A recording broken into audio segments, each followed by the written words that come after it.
नवी दिल्लीमध्ये नीट पेपर फुटी प्रकरणी एक आंदोलन सुरू होतं। या आंदोलनामुळे देशभरातलं वातावरण ढवळून निघालेलं होतं आणि त्यानंतर शिक्षण मंत्र्यांचा राजीनामा त्यांना द्यायला भाग पाडलं या सगळ्या विद्यार्थ्यांनी आणि त्यानंतर मोठं सेलिब्रेशन सुरू होतं। तसंच हे सेलिब्रेशन मुंबईत देखील पार पडलं। त्याचीच बातमी आपण सुरुवातीला पाहूया।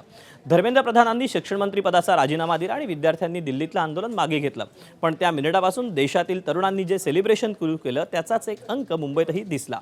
खरं तर आज मुंबईत उद्धव ठाकरे आणि राज ठाकरे यांनी अभिनंदन मोर्चाचं आयोजन केलं होतं, पण त्यांची सर्वात मोठी मागणी कालच मान्य झाली। त्यामुळे ठाकरेंनी मोर्चाऐवजी सभेचं आयोजन केलं।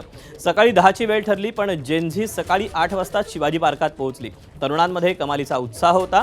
त्यांच्या संघर्षाला यश आलं हे त्यांच्या चेहऱ्यावर दिसत होतं। दिल्लीत दिपके आणि राज्यात ठाकरेंनी विद्यार्थी आंदोलनाला नेतृत्व दिलं। शिवाय विद्यार्थ्यांना विश्वासही दिला। त्यामुळेच की ठाकरेंनी सभेचं आवाहन करतात शिवाजी पार्क परिसरात प्रचंड गर्दी जमली होती। सकाळी 10:30च्या सुमारास सगळे ठाकरे मंचावर पोहोचले। राज ठाकरेंनी भाषणाला सुरुवात केली। नीट पेपर फुटीनंतर 21 विद्यार्थ्यांनी आत्महत्या केला। त्यांनी नाव घेत राज ठाकरेंनी सगळ्यांना आदरांजली वाहिली, तर उद्धव ठाकरेंनी विद्यार्थी लढ्याची पुढची दिशा स्पष्ट केली। ही झाली नेत्यांची बाजू। आता दुसरी बाजू होती विद्यार्थ्यांची।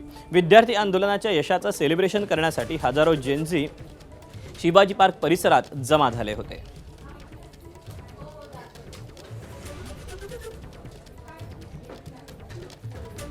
जे सेलिब्रेशन आज मुंबईमध्ये पार पडलेलं होतं, या सगळ्या सभेमध्ये उद्धव ठाकरे असतील, राज ठाकरे असतील, या सगळ्यांनी काय म्हटले ते आपण पाहूया। आज केवळ मी आपलं अभिनंदन नाही करत आहे, तर देशातल्या तमाम देशभक्तांना अभिवादन करत आहे। तसं पाहिलं तर आज कोणतीही निवडणूक कोणी जिंकलेली नाही,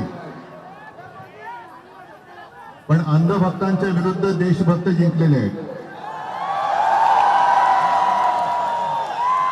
आणि ही संघर्षाची सुरुवात झालेली आहे।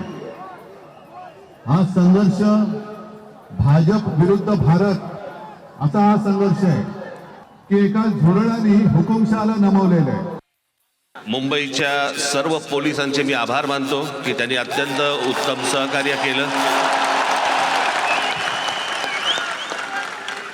मला असं वाटतं की हाच महाराष्ट्रामधला आणि दिल्लीमधला फरक आहे की महाराष्ट्राचे पोलीस आमचे कसे आहेत आणि दिल्लीचे पोलीस कसे आहेत हे आता जगाला कळलं। त्यामुळे पोलीस संपूर्ण यंत्रणेचे आम्ही आभार मानतोय। धन्यवाद। दरम्यान ठाकरेंनी ही जी अभिनंदन सभा घेतलेली होती, या अभिनंदन सभेवरून मुख्यमंत्री देवेंद्र फडणवीस आणि उपमुख्यमंत्री एकनाथ शिंदेंनी कसा निशाणा साधला तो आपण पाहूया।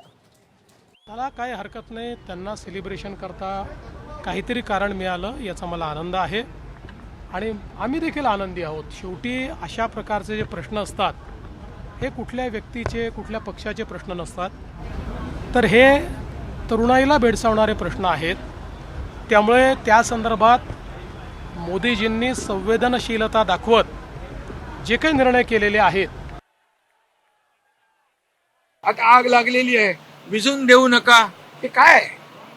देशामध्ये अराजकता पसरवण्याची जे काय तुमचा प्रयत्न आहे तो यांचं आपल्या विद्यार्थ्यांचं आंदोलन संपल्यामुळे मागे घेतल्यामुळे ते निराश झालेले आहे आणि म्हणून अशा प्रकारच्या दुसऱ्याच्या ते म्हणतो ना आपण बेगाना शादी में अब्दुल्ला दिवाना अशा प्रकारचे आहे।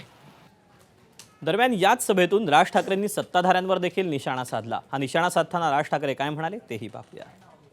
कालच म्हटलं होतं की या देशातले जेनझी हे सरकारच्या झंझ्या कशा उपटतात हे आपल्याला या आंदोलनातनं कळलं।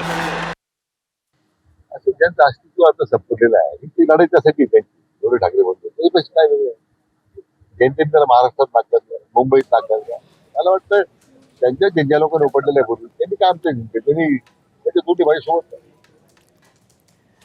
जेनझींच्या मुंबईतल्या अभिनंदन मोर्चात सर्वात जास्त चर्चा झाली ती पोस्टरची। दिल्लीतल्या आंदोलनात आंदोलकांनी अतिशय वेगळ्या, युनिक आणि भन्नाट अशा घोषणा दिल्या होत्या, तर मुंबईतल्या अभिनंदन सभेसाठी आलेल्या मंडळींनी अतिशय कल्पक पोस्टर्स तयार केली होती। पाहूया विद्यार्थ्यांनी यावेळी काय प्रतिक्रिया दिल्या।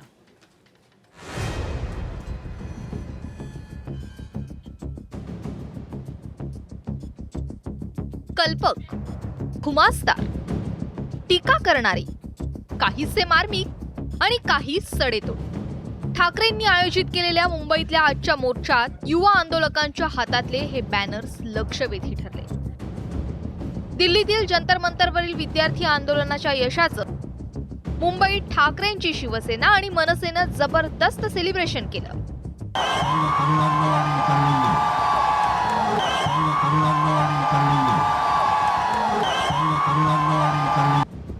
यावेळी हजारो जेन्सी या आंदोलनात सहभागी झाले. यावेळी त्यांनी हे असे क्रिस्पी शब्दातले बॅनर्स झळकावले. या बॅनर्स मधून युवा पिढीची कल्पकता दिसली. लोकांच्या शक्तीचा विजय झाला, नारी शक्तीचा विजय झाला, तरुणाईचा विजय झाला अशा आशयाचे कल्पक बॅनर्स या मोर्चात दिसले.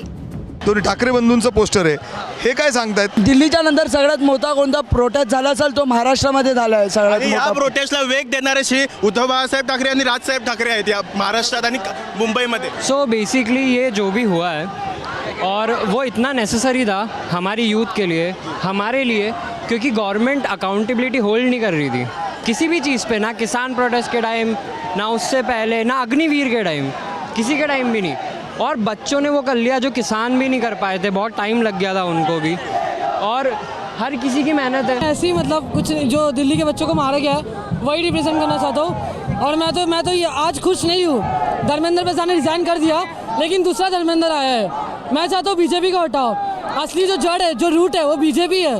बीजेपी हटाओ, देश बचाओ, इतना ही बोलना चाहूँगा. मुळात हा विद्यार्थ्यांचा विजय उत्सव तर आहेच, मात्र ज्या विद्यार्थ्यांचं ह्या पेपरफुटीमुळे जे काही आत्महत्या झाल्यात, खऱ्या अर्थाने ही खरी श्रद्धांजली त्यांना आहे. तर काही पोस्टर्स मधून केंद्र सरकार, धर्मेंद्र प्रधान यांच्यावर खोचक टीकाही करण्यात आली. ह्यांनी इस्तिफा मध्ये लिहिलंय की आम्ही त्यागपत्र देतोय. तुम्ही कोणत्या गोष्टीचा त्याग केलात? 21 मुलांचा जीव घेतला तो त्याग केलात की तुम्ही दिल्ली पोलिसांनी जे हरॅस्ट केलं मुलींना तो त्याग केलात? सो जो तुम्ही शब्द लिहिलात ना तुमच्या राजीनाम्यात त्यागपत्र देतो तो पहिला मागे घ्या. याच्यातून मला एवढंच सांगायचं की हे राज्य जे लोकशाहीचं आहे त्यासाठी जर लोकांना एवढा लढा द्यावा लागत असेल, महिना दीड महिना जर लोक त्या उपोषणाला बसत असतील आणि जर केंद्र सरकारला त्याबद्दलचे निर्णय घ्यायला जर महिना दीड महिना लागत असेल तर ही व्यवस्था कुठेतरी ढासळलेली असं आम्हाला वाटतं. दरम्यान ठाकरेंच्या या जल्लोष मोर्चात ज्येष्ठांनीही मोठी गर्दी केली होती. त्यांनीही जंतर मंतरवरील आंदोलन, धर्मेंद्र प्रधान, पंतप्रधान नरेंद्र मोदींसह देशाच्या सद्यस्थितीवर भाष्य केलं. ज्यावेळेला आम्ही 2010 मध्ये आंदोलन उभं केलं होतं त्यावेळेला माझं एक हे होतं स्टेटमेंट की असामान्य काम नेहमी सामान्य माणसाकडूनच घडतं. ते सामान्य माणूस काय घडवू शकतो ते आज दिसून आलेलं आहे. ये एक्चुअल जो नीट के परीक्षा में जो 21 बच्चे, जो यंग बच्चों ने जो सुसाइड किया, ये हमारे सिस्टम की खराबी है. अगर आज हमारा सिस्टम अच्छा होता तो शायद ये बच्चे सुसाइड नहीं करते थे. तो मैं उनके जो उनके पेरेंट्स हैं मैं उनको सपोर्ट करने आया हूँ. यावेळी मोर्चात सहभागी तरुणांचे ठाकरे बंधूंनी आभार मानले. तर सीजेपीच्या अभिजित दिपकेंनीही आंदोलनाला पाठिंबा देणाऱ्या सर्वांचे आभार मानले. कालच म्हटलं होतं की या देशातले जेन्झी हे सरकारच्या झेंझ्या कशा उपटतात हे आपल्याला या आंदोलनातनं कळलं. देशाची शक्ती काय असते हे दाखवून दिलेले त्या देशाला पुन्हा कोणालाही कमजोर करू देऊ नका. सर्वांना धन्यवाद, शुभेच्छा.